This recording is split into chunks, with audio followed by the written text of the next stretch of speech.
Hello po mga kaibigan. Sino po hindi nakakakilala sa inyo sa saging? Itong saging isa rin palang mabisang gamot. Lalo na po yung sasaba. Puputulin nyo na lang puno tapos bubutasan yung malalim.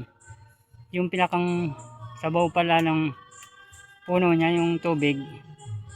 Gamot po pala sa mga acidic, sa matataas ang kolesterol. Pampababa ng kolesterol o pantanggal ng sakit sa high blood. Yung pinakang sabaw, lalo na dun sa saba, para hindi mapakla, kasi pag sa ganito mapakla to. Dapat yung sa saba, yun mabisa rin pong gamot. Ang puno po naman yan o yung bunga, yun mabisa rin gamot yan.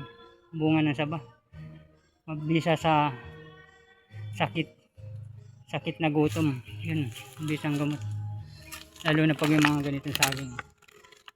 Okay po.